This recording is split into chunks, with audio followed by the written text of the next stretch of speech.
ছয়টা লক্ষণ আলামত রয়েছে, যে আলামতগুলো যখন শুরু হবে মানুষ তখনও বুঝবে না যে সে মারা যাচ্ছে, মারা যাবে একটু পরেই।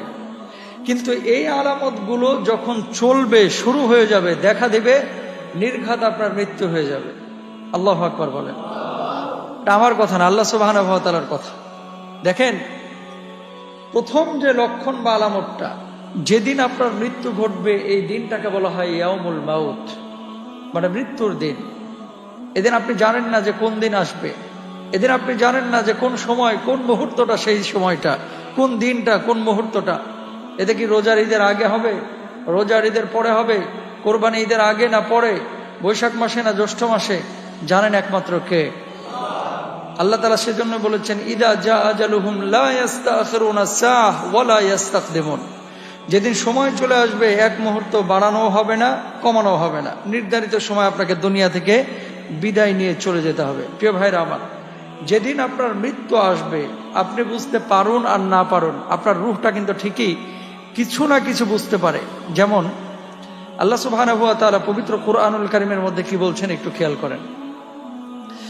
আমার আল্লাহ রাব্বুল আলামিন বলছেন, ওয়াত্তাকু ইয়াওমান তুরজাউনা ফীহি ইলাল্লাহ সুম্মা তুওয়াফা কুল্লু নাফসিন মা কাসাবাত ওয়া হুম লা ইউযলামুন।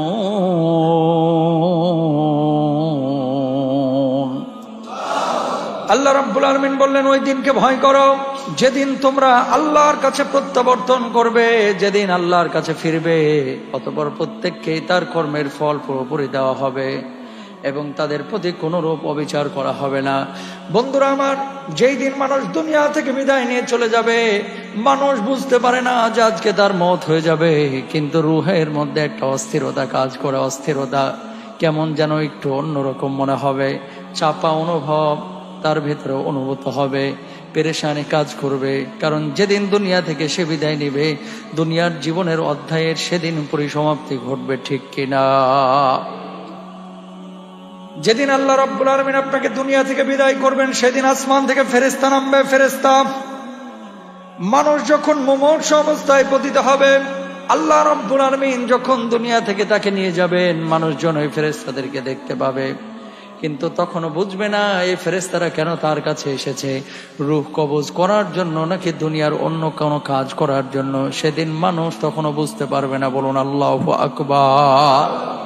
এক নম্বর, ইয়াউমুল মাউত, যেদিন মৃত্যুর দিবস আসবে, সেদিন ফেরেশতারা যে আসমান থেকে নামবে আপনার কাছে আসবে, আপনি দেখবেন যে ফেরেশতা আমার কাছে এসেছে, কিন্তু আপনি বুঝতে পারবেন না যে কেন আমার কাছে আসলো। তখনও আপনি জানবেন না যে আমার মৃত্যুর দিনটা আজকের দিন। আল্লাহু আকবার। তাহলে এক নম্বর লক্ষণ কি? আকাশ থেকে ফেরেশতা নামবে। কি নামবে? ফেরেশতা নামবে। যেদিন আপনি মারা যাবেন সেদিন পেরেশানি কাজ করবে, সেদিন অস্থিরতা কাজ করবে। এবং মুমিনরা অনেক আগেই বুঝতে পারে। আল্লাহ রাব্বুল আলামিন তাদের হৃদয়ের মধ্যে এমন একটা চেতনার জাগরণ করে দেয় যে আমার পৃথিবীতে আর বেশি দিন সময় নেই, সুতরাং এখনই আমাকে সতর্ক হতে হবে, ছেলে মেয়েদেরকে ওসিয়ত করতে হবে, আমার সম্পদ সম্পত্তি যা আছে এগুলো যথাযথভাবে ওসিয়তের মাধ্যমে ভাগ বাটোয়ারা করতে হবে, যাতে করে আমার মৃত্যুর পরে মারামারি, ঝামেলা, ঝঞ্ঝাট তৈরি না হয়। আল্লাহু আকবার বলেন। এটা গেল এক নাম্বার। দুই নাম্বার চিহ্ন, মানুষের যখন রূহ কবজ করা হয়, মানুষের পায়ের পাতা থেকে শুরু হয় কার্যক্রম। পায়ের পাতা থেকে যখন রূহটাকে চাপ দেওয়া হয়, তখন পায়ের গোছায় আসে, হাঁটুর উপরে আসে, কোমরের মধ্যে আসে, বুকের উপরে আসে, সর্বশেষ আপনার বুকের দুই পাশে যে বড় হাড্ডি রয়েছে, লম্বা হাড্ডি, এই হাড্ডি পর্যন্ত আপনার ভেতরে চাপ অনুভূত হবে, আপনার রূহটা ছটফট ছটফট করবে। এই দুই নাম্বার আলামত যখন শুরু হবে, আপনি বুঝে নিবেন আপনার আর হায়াত নাই, দুনিয়া থেকে বিদায় নিয়ে আপনার আল্লাহর কাছে চলে যেতে হবে। বলুন আল্লাহু আকবার। দুই নাম্বার সিমটম। কিন্তু মজার বিষয় কি জানেন? দুঃখের বিষয়, বিষয়টি তিতা মনে হলো, বাস্তবতা এটাই, যখন আপনার ভিতর পেরেশানি কাজ করবে, তখনও আপনি জানেন না যে আপনার মৃত্যু একটু পরেই ঘটবে। আপনি বিপদে পড়েন না? এই পেট ব্যথা করে না, আপনার বুক ব্যথা করে না? যখন বুক ব্যথা করে, পেট ব্যথা করে, মনে হয় যেন মরে যাচ্ছি, কিন্তু মানুষ জানে যে হসপিটালে গেলে হয়তো আমি সুস্থ হয়ে যাব। মরে যাচ্ছি মনে হচ্ছে, কিন্তু মরে যাব এটা 100% না। কথা বলেন না? মনে হচ্ছে যে মরে যাচ্ছি, কিন্তু আপনার মনে আবার অন্যদিকে সায় দিচ্ছে যে হসপিটালে যা, তাহলে সুস্থ হয়ে যাবে, ডাক্তারের কাছে যা, মেডিসিন নে, তাহলে তুই ঠিক হয়ে যাবি। এরকম একটা চেতনা কাজ করে।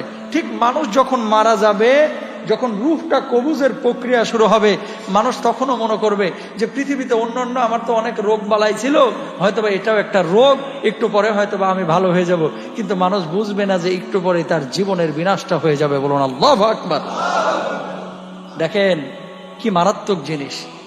তাহলে আপনার রূহ কবুজের পালা পায়ের পাতা থেকে আরোহণ করে গোসা, হাঁটু, পেট, নাভি, বুকের ওপর হয়ে মানব দেহের তারাক্কি, এই যে এপাশ থেকে এপাশের যে হাড্ডিটা, এই পর্যন্ত গিয়ে আপনার রূহটা থেমে যাবে। এই পর্যন্ত গিয়ে আপনার রূহ কবজের কার্যক্রম তখন শেষ হবে। আচ্ছা, যখন আপনার পা, রূহটা যখন পায়ের ওপর থেকে চলে যাবে, পাটা কি হয়ে যাবে? অবশ হয়ে যাবে। কি হয়ে যাবে? অবশ হয়ে যাবে। হাতের উপর থেকে যখন চলে যাবে, হাতটা অবশ হয়ে যাবে, আপনি আর নাড়াচাড়া করতে পারবেন না। মানুষ তখনও মনে করবে পা আমার অবশ হয়েছে, হাত আমার অবশ হয়েছে, কি হয়েছে? আমার বুকের ভিতরে তো রূহটা আছে, হয়তো বা আমি বেঁচে যাব।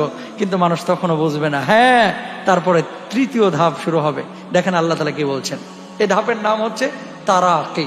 পবিত্র কুরআনুল কারীম সূরা কিয়ামত 26 থেকে 29 নম্বর আয়াতের মধ্যে আল্লাহ রাব্বুল আলামিন বলছেন, আমার আল্লাহ রাব্বুল আলামিন বলছেন, কাল্লা ইযা বালাগাতিত তারাকিয়া ওয়া কিলা মান রাক ওয়া যাল্লা আন্নাহুল ফিরাক ওয়ালতাফাতিস সাকু বিস-সাক। আল্লাহু আকবার বলেন। কে ঝাড়বে? অর্থাৎ আত্মীয় স্বজনদের কেউ কেউ বলবে ডাক্তার ডাকি, অন্যজন বলবে ইমার্জেন্সিতে কল করি, আবার কেউ বলবে কোরআন পড়ে ফু দেই। এই পরিস্থিতিতে মানুষ জীবনে ফিরে আসার আশা করতে থাকবে। সে বিশ্বাসই করতে চাইবে না যে তার রূহটা আজকে বের হয়ে যাচ্ছে। সে মনে করবে বিদায়ের ক্ষণ এসে গেছে, অর্থাৎ সে এখনো মৃত্যুর বিষয়ে নিশ্চিত নয়, সে বাঁচার চেষ্টা করতে থাকবে। আল্লাহ রাব্বুল আলামিন বলছেন, ওয়ালতাফাতিস সাকু বিস-সাক, পায়ের গোছা অন্য গোছার সঙ্গে জড়িয়ে যাবে। মৃত্যুর বিষয় এখন সে চূড়ান্ত অনুভব করতে পারবে। রূহ গোছাদয় থেকে বের হয়ে গেছে, আর সে পা নাড়াতে পারবে না। এবং রূহ থেকে দেহ, যখন রূহ দেহ থেকে বের হয়ে তারাকিতে পৌঁছে গেছে, অর্থাৎ গলা পর্যন্ত পৌঁছে গেছে, এবার মানুষ বুঝতে পারবে কিছু একটা হয়েছে, হয়তোবা আমি আর বাঁচতে পারবো না। আল্লাহু আকবার। ওই দুনিয়ার মুসলমান, যখন আপনার রূহটাকে মালাকুল মউত এভাবে থাবা মেরে বের করবে, আপনি প্রথমে বুঝতে পারবেন না। বুঝতে পারবেন কখন? যখন একটার পর একটা অঙ্গ যখন অবশ হয়ে যাচ্ছে, ভেতরে পরিবর্তন যখন তৈরি হয়ে যাচ্ছে, মানুষ মনে করবে, আপনিও মনে করবে যে স্বাভাবিক অসুস্থতায় মনে হয় আপনার, হসপিটালে নিলেই মনে হয় সুস্থ হয়ে যাবেন, আইসিইউতে ঢুকাইলেই মনে হয় ভালো হয়ে যাবেন, এমার্জেন্সি ওই ডাক্তারের কাছে নিয়ে গেলেই হয়তো বা ভালো হয়ে যাবেন। অন্যান্য রোগের মতো মনে হবে। যখন দেখবে যে একটার পর একটা অঙ্গের সঙ্গে রূহের বিচ্ছেদ ঘটছে, তখন মানুষ এবার বুঝতে পারবে এই তৃতীয় ধাপে এসে যে হাই হাই, আমার তো সবকিছু বিকল হয়ে যাচ্ছে, মনে হয় আমার শেষ সময়, আজকের সময় মালাকুল মউত চলে এসেছে। বলুন আল্লাহু আকবার। এবার কি? কাল্লা ইযা বালাগাতিত তারাকি, কখনো না, যখন প্রাণ কণ্ঠগত হবে। এখন প্রাণটা কোথায় চলে এসেছে? কণ্ঠের কাছে। কণ্ঠ কোনটা? এই গলাটা না? এই কণ্ঠের নিচ পর্যন্ত যখন আপনার প্রাণটা চলে আসবে, আল্লাহ সুবহানাহু ওয়া তাআলা এবার চতুর্থ ধাপ ঘটাবেন। এই চতুর্থ ধাপ কি? এই ধাপের নাম হচ্ছে হুলকুম। এই ধাপের নাম কি? হুলকুম। আল্লাহ রাব্বুল আলামিন বলছেন, ফালাউলা ইযা বালাগাতিল হুলকুম ওয়া আনতুম হিনাইযিন তানজুরুন ওয়া নাহনু আকরাবু ইলাইহি মিনকুম ওয়ালাকিন লা তুবসিরুন। বলুন আল্লাহু আকবার। আল্লাহ রাব্বুল আলামিন বলছেন, অতঃপর প্রাণ যখন কণ্ঠাগত হয়, তখন তোমরা তাকিয়ে থাকো, তখন আমি তোমাদের অপেক্ষা তার অধিক নিকটে থাকি, কিন্তু তোমরা সেটা বুঝতে পারো না, দেখতে পাও না। বলুন সুবহানাল্লাহ।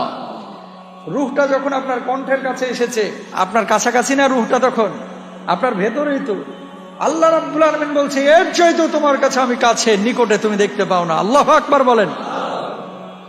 ওয়ানাহনু আকরাবু ইলাইহি মিনকুম ওয়ালাকিন লা তুবসিরুন, আমি তোমাদের অপেক্ষা তার অধিক নিকটতর, কিন্তু তোমরা দেখতে পাও না। মানুষের রূহ কবজের সময়টা জীবনের সবচাইতে কঠিন মুহূর্ত, কেননা তখন সে আল্লাহর সকল প্রতিশ্রুতি ও ভীতি দেখতে পায়। ভালো কাজ করলে সেগুলোর